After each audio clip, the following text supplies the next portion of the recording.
you for that. I hope we can do that. We're excited about the speaker today, and I want to start off by just reading a passage of Scripture. This is from Deuteronomy chapter 10, verse 17. For the Lord your God is God of gods and Lord of lords, the great God, mighty and awesome, who is not partial and takes no bribe, who executes justice for the orphan and the widow, and who loves the strangers, providing them food and clothing. You shall love the stranger, for you were strangers in the land of Egypt. You shall fear the Lord your God. Him alone shall you worship. To him you shall hold fast, and to his name you shall swear. He is your praise. He is your God, who has done for you these great and awesome things that your eyes have seen. Word of the Lord. So let's pray. And Lord, we do recognize that you are among us, and you are great and powerful God, and you have created the whole universe, and you even come to us, and you've revealed yourself to us. And we thank you that you've shown the story of your care for the Israelites as they were wandering in the desert. And today we have a lot of people who are wandering through the deserts. And we pray that you'll help us to open our hearts to see how we can help them. And we pray in Jesus' name. Amen. Amen. So I'm delighted to have Claire Levy with us today to share with us some of the work that she has been doing with refugees. Let me give you a little story of her background. One of the reasons I like to invite members of NPC to these classes is so we can get acquainted with each other a little better. And who knew this bio? Claire Levy worked the bulk of her professional career, 17 years, in the RAND Corporation as National Security Analyst and Sovietologist. So she has had a lifelong interest in Russia and its former republics since living in Russia as a child in 67-68. Since leaving RAND, she's been involved in nonprofit work in missions. She was part of the original NPC local missions group forming a half dozen years ago to develop our church's ministry to our city. She served in a number of roles, co-chairing with Jenny Taylor, clients here today, and Jenny, there's Jenny, and developing our church's work with Martha's Table. For the past several years, she's had an interest in the Syrian refugee crisis. She led our church's refugee project for 2 years, which has now welcomed the Zaido family to our country. Last summer, she traveled to Lebanon with Nancy Fox to see the Presbyterian ministry to refugees and to meet with Syrian Christian women, and she's here today to talk about the situation in Syria and the Presbyterian Church's response to that crisis. So, Claire, thank you very much for coming and sharing with us. Okay, let's see if I can operate all this. And in fact, I have a couple of slides out of place, but we're just going to go and talk. You might be expecting one thing, which is to talk about our refugee work here. But actually, the bulk of this is intended to talk about the work of the church on the front lines in Lebanon. I was there last summer. And in Syria itself, which talking with the Christian women that we met with, I learned a lot about what's going on in that country. So we're going to spend actually 2 minutes on the refugee project here, and then we're moving quickly to the other stuff. I think everybody knows the basics about Syria. Pre-war population of 22 million. More than half of that population is now displaced. 6.5 million have fled over the border as refugees, the bulk of which are in the surrounding countries. Turkey has 3.5 million. Lebanon, where I was, has 1 million. The 6.5 are the official UN numbers, and so in reality, if the numbers are a lot higher, in Lebanon they estimate 1.5 million instead of 1 million. And half of all of these people are children. Internally displaced are another 6.5 million. These are people who had to flee their homes from the violence. and have had to go to other cities and be able to live there until they can come back. Within Syria, currently 75% of people need humanitarian assistance. 3 million are in areas that the UN cannot get to. And beyond that, the economic toll is felt by everyone. Prices are up, wages are down, jobs are hard to find. The whole economy has been affected by this. The broader picture of refugees worldwide is that fewer than 1/2 of 1% will be resettled, and the average time in camp is 17 years. Some of these are generational. Briefly about here, the refugees resettled in the U.S. are not like those pouring into Europe. They have a 2-year process with vetting by the FBI, by Homeland Security, by the State Department, by so many organizations, and multiple times they will go. They will interview people. They will talk to neighbors. They will talk to everybody to vet them before they come to this country. And they're originally referred by the UN, so they have that initial screening as well. These are just numbers of how many we've resettled in that 5-year period, and then of course we've stopped accepting that. Once they are here, we're not going to talk about the politics of whether people should come here, but it's pretty clear once they're here what we need to do. And God puts them in the same category as orphans and widows. And our people, historically, the Egyptians and Jesus were refugees. And so we are to extend and treat them as our own in this country. But the trip, I went to, the main reason for the trip was with the Outreach Foundation. I'm not sure how many people know about the Outreach Foundation. 1 or 2 people. It's an organization that tries to educate churches. It's Presbyterian, tries to educate the Presbyterian churches in this country about the work overseas to proclaim the good news of Jesus Christ. And they're the ones who had this trip. Nancy Fox is the one who brought me along with this, and she was also on this trip. Beautiful city, absolutely gorgeous. Here's the slide I wanted earlier, but this shows the relationship of Lebanon to Syria with the bulk of its border does border on Syria, which is why it's very easy for the refugees to pour into there. Lebanon itself is actually a religiously diverse country, a third Christian, a third Sunni, and a third Shia. It used to be far greater percentage Christian, but the birth rate among Muslims is much higher than Christians. The Synod is the National Evangelical Synod of Syria and Lebanon.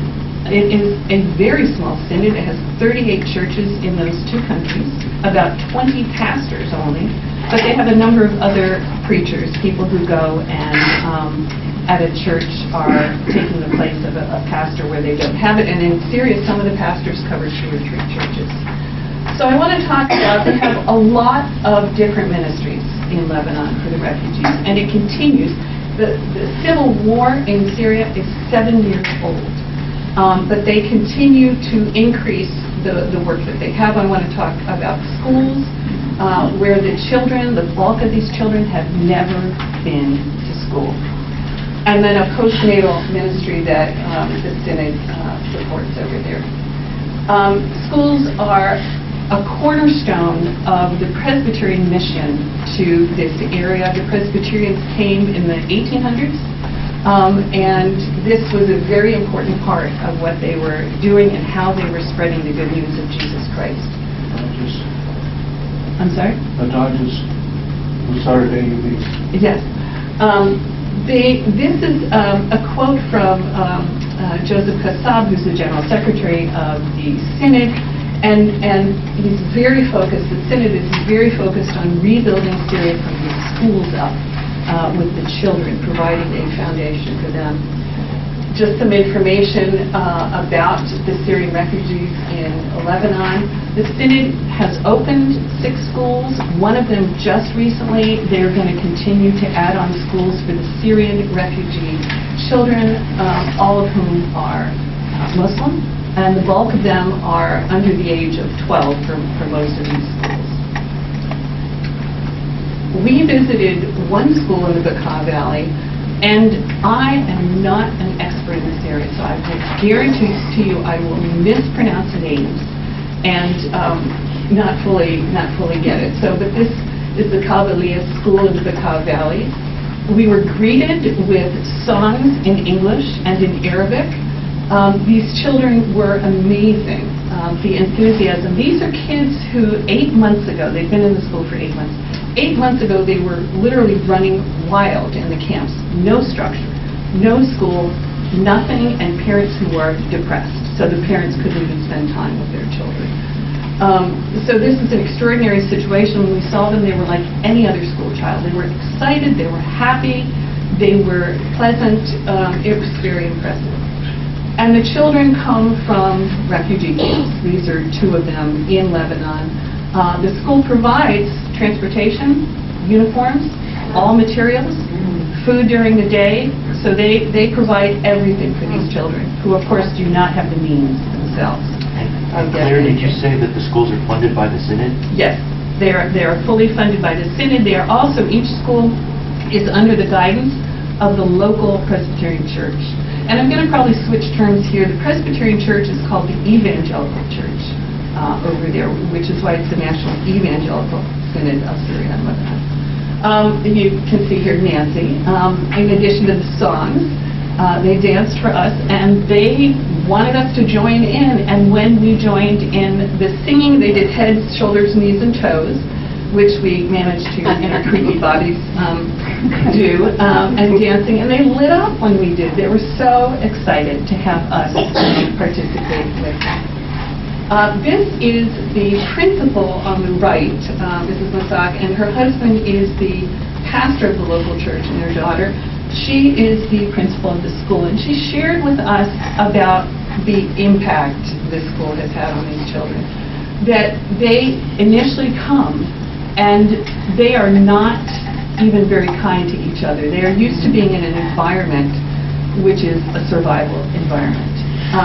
And after 8 months, these children definitely feel the love of God, they feel safe, they feel happy, which is something they will not feel. They also shared the fact that these kids take the values that they learn at the school and they bring them home to the camp. Once again, the camps are survival mode. And so, for instance, they may not be as respectful of somebody else's possessions or things. And these kids go back to their home in the camps and share these values and teach their parents how to treat other people, how to be respectful. Here we have, I think this is the head, shoulders, knees, and toes performance. This is one of the classrooms, and once again, as you can see, these are happy children. They're very responsive. I went into the classroom, I talked to them. They're very attentive and eager. Here's some of the work they did. Was on the wall, just like any classroom back here in the States. And I read, they had written some things in English, so I said, who is Muhammad, and asked him to come and read it. They're extraordinary students. In 8 months, it's hard to believe how well they're doing in their classwork. Once again, English. They're using a Syrian curriculum with the thought that when they go back into Syria, they have had their curriculum that they've been taught, so they can more easily go back into the schools. And that includes Arabic, English, math, science, the arts, music, a little bit of music, a little bit of other arts. We went to then a second refugee school for Syrian refugee children in Tripoli. And this is a picture. They were not in session when we were there, but Nancy happened to have a picture of these kids from a previous visit. This is the first woman ordained in the Middle East. Rola, say names, I'm going to have a hard time with Sleiman. And that is her niece who is joined at the hip. We never saw Rola without seeing her niece with her. It was a double team. She is extremely involved in this school. Once again, each school has a church and a pastor who provide guidance, but she happened to go to this school in particular this building was the original evangelical school of Tripoli for Lebanese students. And it's very prominent, very large, and she herself went to this, so when she took us on the tour, she was excited and she felt that connection back to the good old times for her. Once again, you can see it's just like any classroom that we have, where you have the work of the students, you have the bright colors, you have the excitement celebrating. What did I do? Okay, Paul. What have I done? I held this a little too closely. Just close that window. Okay. How do, oh, there you go. There we go. Okay. There. Just touch something else. The brightness, the excitement, these are kids, once again, who come from the camps. They come from an extraordinarily depressing environment. Each family has a space, one quote-unquote tent, which is more like a lean-to shack, that maybe is 16 by 16, 20 by 20. It is not a large space. It is perhaps this wide and to here. And so they're coming from that with a nothing. They have nothing physically other than what they've brought. Some families have brought things, and they go to this environment, which is wonderful for them. Just like in the States, we have, I don't know if these are students of the day or if these are students who've achieved something, but you put their pictures up on the wall to celebrate them. As I said, classes in Arabic, because they've never been to school. They do not know how to read or write their own language. We have here the ABCs. The third ministry we went to in Lebanon was a postnatal ministry in the Bekaa Valley that is run by a woman who has her own NGO, but the Synod supports that and helps. And this woman, Izdihar, has multiple ministries for these refugees. She has one that is a sewing ministry to teach them how to sew table linens to earn money. They are not legally allowed to work in Lebanon, although some obviously do it underground or on the side. But they are not allowed to work, so trying to earn money and get money is a very difficult thing. So she started a sewing ministry. She has a camp for traumatized teens. Yes? If someone was moved to write a check this morning, Yes.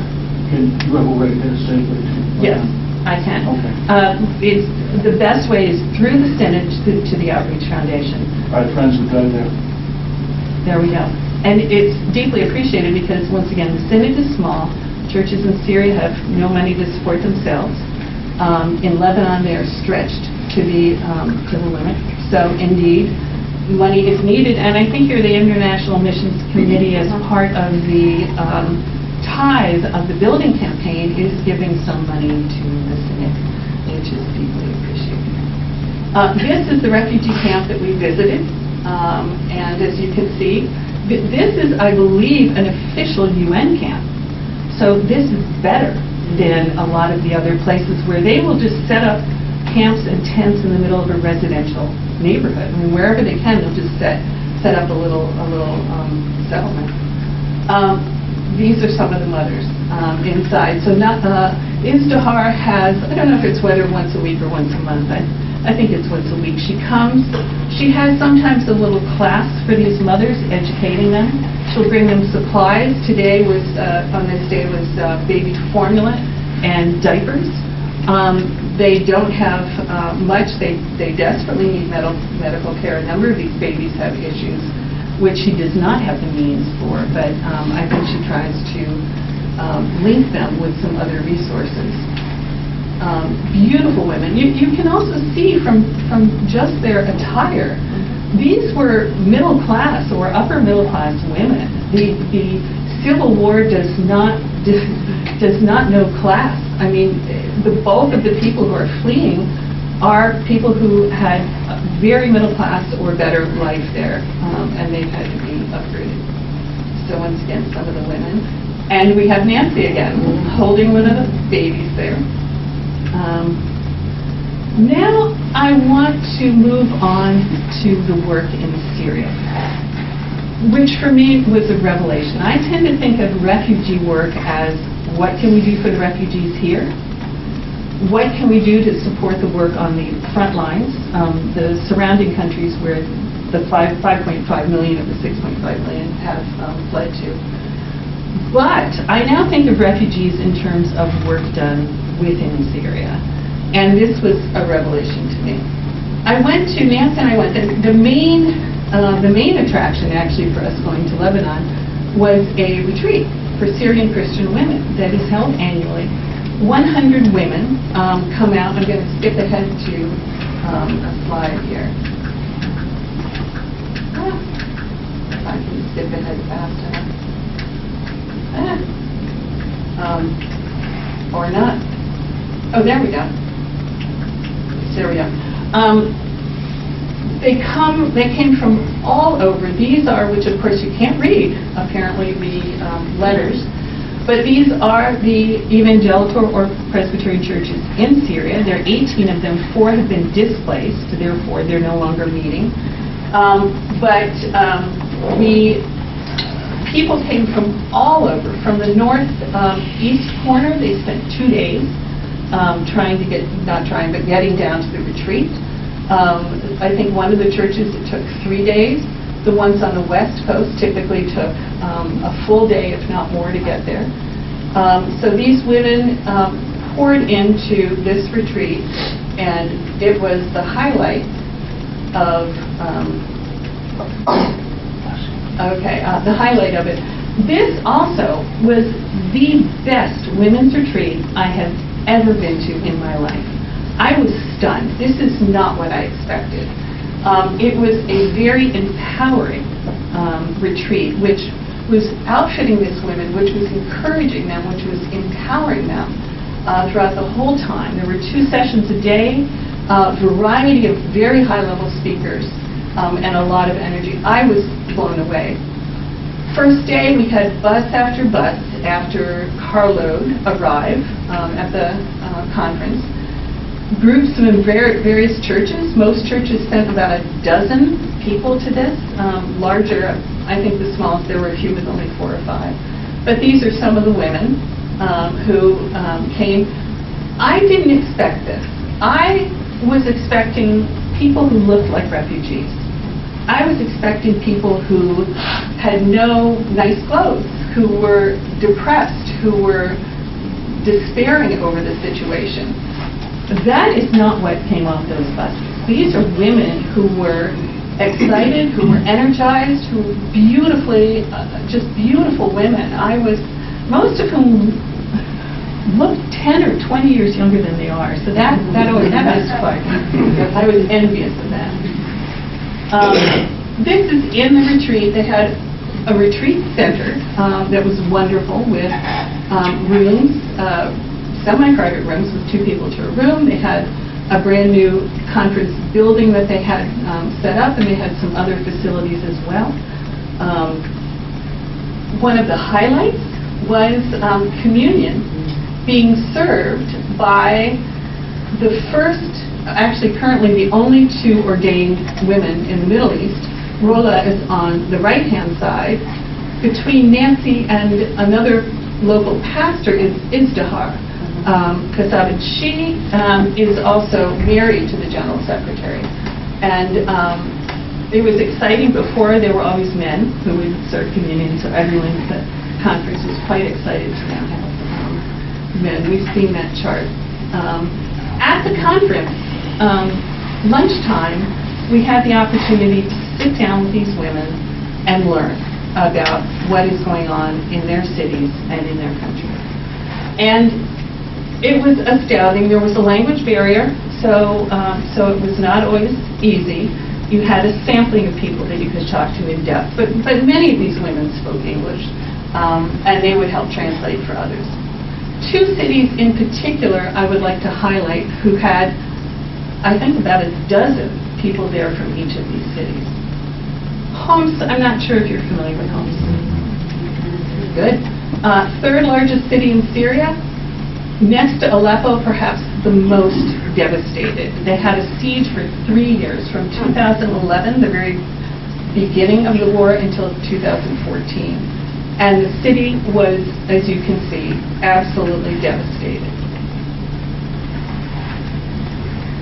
The Presbyterian Church there, this is the pastor and his wife, Micheline. He came in 2012 to take over the church from the previous pastor.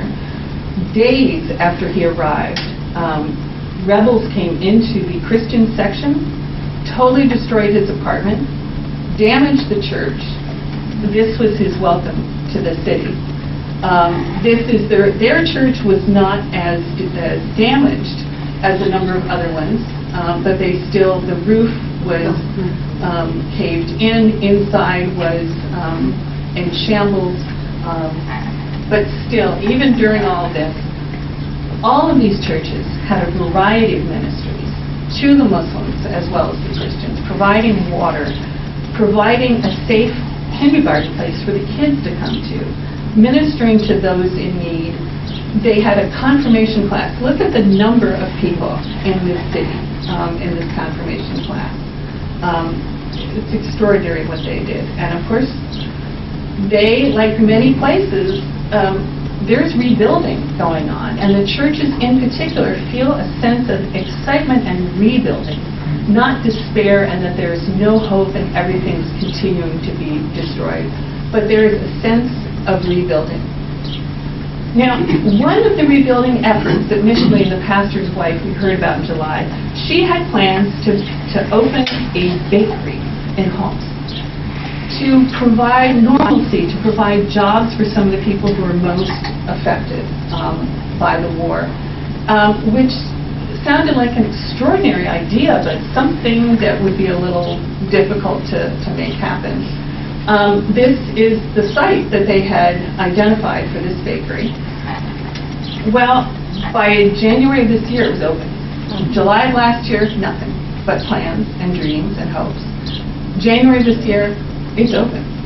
And these are some of the women. They employ Christian women and also a few Muslim women, who's once again one woman, Sophia. I don't know if it's one of these, but her story is that their apartment was damaged. They had to leave their apartment, but they stayed in Homs. Her husband went back to the apartment just to get a few possessions, and he was shot when he walked through the door and killed. So they had very little means of support before, but the family then was completely devastated after that. And she's very grateful because Micheline and the bakery have given her a job, something to provide hope, something to provide her to take care of her family. And this is what bakery produces. I would be thrilled to have this food. This is once again, to me, extraordinary that in the midst of these ashes and these ruins, you have this wonderful bakery that people can go to that's a sign of normalcy and growth and the fresh things that are going to happen.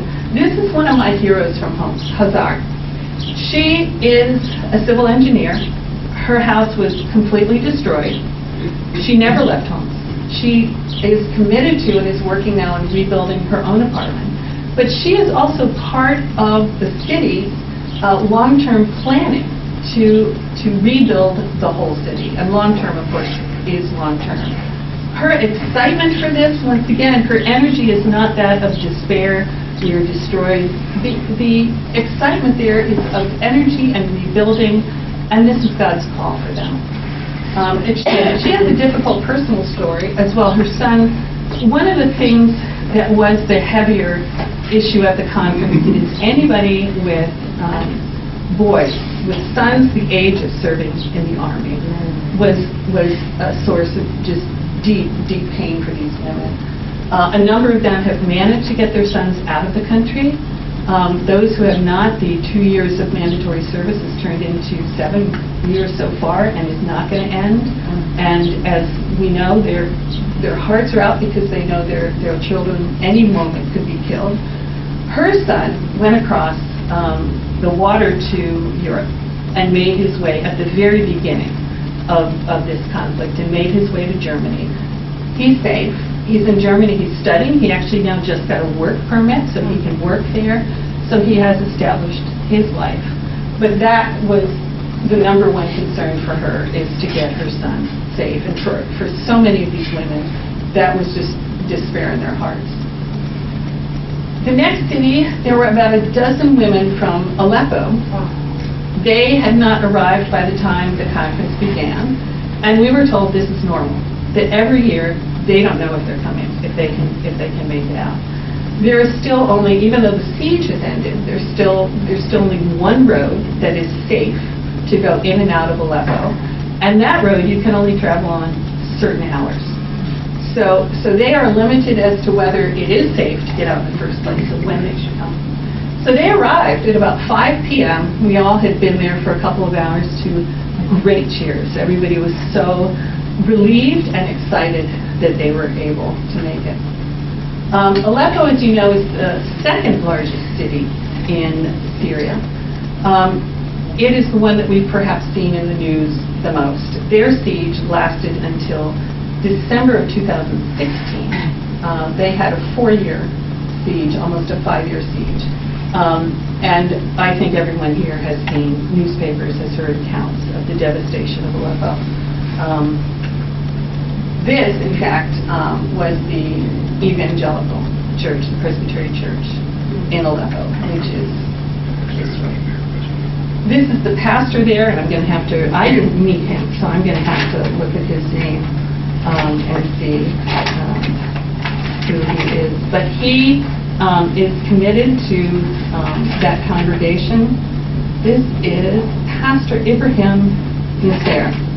And the Outreach Foundation, they had been to Syria, and Marilyn, the person there, has very close relationships with all of the pastors here and the people in the churches. And they were there a few years ago. They managed to go. They tried to go recently, and they did not get their visas, but they're going to try and go in again soon. Marilyn has had 30 trips to the Middle East, so she knows every person, not just the congregations, but every person. It's extraordinary to watch her. During the war, Aleppo had amazing ministries to the Muslims around them, providing food, providing water, once again also kindergarten, so that the kids had a safe place that they could be and actually play and be children. I don't even know half of what they have done. Those are the ones that they shared with me. This is Christmas Eve, which was 3 days after the siege ended. Officially, the siege ended December 22nd, although, as we know, the fighting went on. But this was 3 days after, and look at that congregation. Once again, this is not a church of 12 people or less. This is a church of committed Christians, worshiping God, committed to their cities, feeling called by God to serve there. This is just one of the neighbors. This is Nasser's wife, Pastor Nasser's wife, and they have wonderful relationships with the people they serve. This now is a shelter. This is a current ministry. This is a shelter. You can see it's the UNHCR that is provided by the UN. It is squalid conditions. It has not even walls in some places. Just rooms like this, no kitchens, no access to anything. And the church there visits and provides games for the kids to play, and they provide food, and they will bring some of these kids and some of the older people who are in most need to the church for various activities. This is some of the food that they provide for these people in that condition. So this was a revelation to me. Before the Zaydus came, people were saying, why don't we have more Christian refugees? Why are they all Muslim? Because we do, it's 0.5%, I think, of the Syrian refugees coming to this country are Muslim. It was a revelation to me that we don't want more Christian refugees. We want the Christians to stay in Syria, to do God's work in Syria, to minister to the people there, so they don't become refugees. And this is extraordinary work. It's difficult work.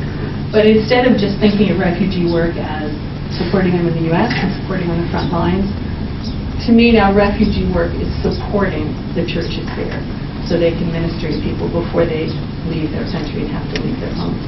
These are extraordinary. There's so many different stories. I can't even, I could barely even write them down. Banyas, which is a city, for instance, on the west coast, it's on the water. They have 3 women I met there who are all related. I think they are the only ones who run the church. And they have meetings in an apartment with 100 Muslim women who come to these meetings. It is actually, during the Civil War, it's easier for Muslims to go to Christian services because they're internally displaced. They're not around their families who are watching them, who are putting pressure on them, who are keeping them from going to Christians. They're internally displaced, so a number of these people are more free to go to churches, which is, I hate to say a blessing, but that is one opportunity that these churches have with more Muslims who are coming. And there are conversions. There are, I was told there are some Muslims who are still Muslims, but they want to be baptized. They're kind of in between right now. They haven't quite made that full leap, but they see the love of God. They see demonstrated through what these churches are doing. They want to know that God.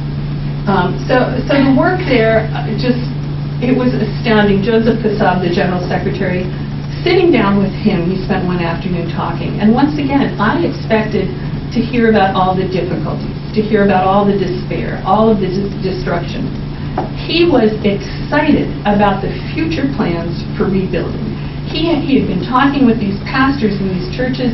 They knew what they were going to do to rebuild, and they were all excited about doing that and demonstrating God's work. So it was an extraordinary privilege to talk to these women and get to know them. I'm not sure. I think I still don't have, there was one slide also.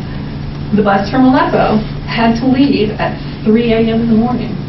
We got up to see them off. But they had to do that because, once again, the road was only open for a short period of time, for a number of hours, that was safe. And so they had to go back in this one window. And they were safe. And thanks be to God. So that is the work that my eyes have been open to, that I now want to support and help them, not just once again on the front lines in Lebanon, but to support these churches in Syria to stay and to have these people. And you can see these are vibrant congregations with hundreds of people in them who are demonstrating the love of God. So I don't know, we've got a few moments for questions. I'm not sure if we even have any questions with this kind of a presentation. Lorraine? And we're going to give your 2 minutes on the Zaire family, how they're doing. Yes. Okay. So that was just at least 2 minutes. Yes. Report. They're doing extremely well. We're coming up to the 1-year anniversary, which is where they are on their own. We are now, the boys are doing amazingly well at the school. The school says they have never, ever seen international students with as much support as they have. Barbara Reese, I'm not sure how many of you know her, she has been a gift from God. She's put together a team for these kids, tutoring them, helping them in school. I tutored Syrian families and women over in Landover, in Prince George's County. They are amazing compared to what they are able to do over there. They have such extraordinary support. Rayvon moves on to middle school next year. Rayzon will be in 3rd grade. They're happy. They love school. When school is out, I asked Raybar, I said, Raybar, are you happy that school's out? You get a break? He said, no, I want to be at school. So they are thriving. Layla is the one I see the most because Nancy, myself, and Joyce tutor her in English, although she's also now in a formal program, Montgomery Community College, for the 11 to just 2 hours a day, but it's a formal program that will teach her more in a more formal way, reading and writing and some of those skills and grammar. So I see her twice a week, Joyce twice a week, Nancy twice a week. When she started the class, we asked her, we said, do you want us to come anymore? She said, yes. Partially for practicing, but she just likes us. She really, and if we don't see her, she says, I miss you. So it's wonderful to have that relationship. They're now, Dale Hansen-Burke and M.R. Stanton are the employment team, and they are now then thinking about Layla working out of the home and beginning to talk with her and talk about different options. Needless to say, culturally, she's never worked. This is new.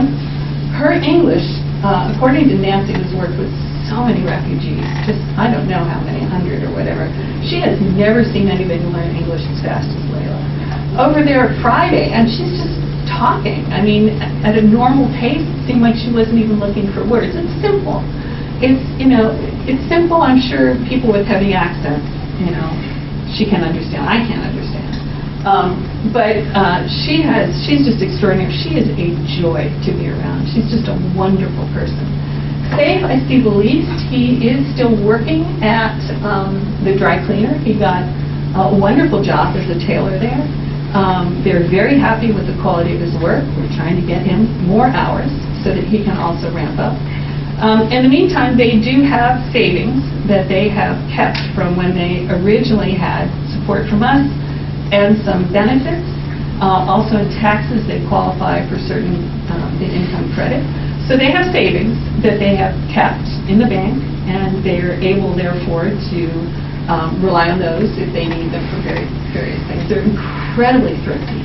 They will walk rather than take the bus. They're very conscious of money. So I think, I'm trying to think, are there any other questions about them? They're thriving. Kind of an update. They're thriving. So I stepped down as the chair of this thing 2 months ago or whatever, and John, who left, he was here, and Donna are now kind of bringing this home. And then relationships will continue. The team will still see Layla. The boys will still have the support of their team. May is one of the tutors for the boys. I saw May's work with them. Friday I went in and saw this origami. So you did, and they were beautiful cranes and boxes and different things. So in addition to just straight up homework, they have fun. They do a lot of things together. Yes. One of the contradictions in Syria was that the religious minorities were, of course, protected by Assad, just as in Iraq. And so I would think that since all the areas you're talking about, where the ladies came from, are under Syrian control, that they're enjoying that. Is there a resentment by the Islamic hierarchy? I did not talk to any Muslims, so I do not know about that. You're absolutely right. They have better protection because they live in the government-controlled areas, although, as you can see, there were times when the rebels or other forces stormed into their neighborhoods and destroyed things. I also, not to the point of how Muslims feel, but to the point of how these women feel. I used to work at the policy level of, Assad, let's move him out of office, how do we do this, let's structure this. Talking to these women, how do I have a house that is not bombed? They're at a whole different level. They are not thinking about these policy issues and these broader world events or whatever. They're looking at the fact that my house has been bombed. My son is going to have to go into the army. It's real life for them. It's immediate. And so they do not, they don't personally feel any of these broader issues in terms of, on the Christian side, of whether there's how they feel, whether they even resent the Assad regime. I think Christians initially were against Assad, but they are now trying to live their lives. This is not a trick question. You may not know the answer to it, but being in the subject, what we were mainly hearing was Arabic and English, but did you hear any French from the older population? Of Lebanon? Yes. No, I did not. I did not. But we also were, Marilyn, who led the outreach, she did not give us 1 second to do anything other than to go to these ministries and just see the work of we couldn't even go and see the waters on the beaches. We were absolutely jam-packed constantly. But yes, French is a language in Lebanon, which what you're describing sounds like a very strict repression. In Lebanon? Yes. on the part of the Once people again- themselves. They're voluntarily withdrawing from open places. No, we did not have access to open places. Okay. We were not among the people. We were not, I think the one time is I went to a falafel place quickly for 20 minutes, and then that's it. So no, we are the ones who were not going out among the people and seeing having the broader experience of Beirut in particular. Beirut is still bombed out itself. Here's a hint. This is where world Christianity begins. Yeah. We have very little in Scripture about what happens to Saul turning into Paul. Right. I wish we could. You can write a novel probably Yeah. about it, and it's a very, very important story. Yeah. No, and initially they were 80% of the population, but because of the birth rate, they have, they're now a third. So anyway, I think we have the donkey. Yes. Today.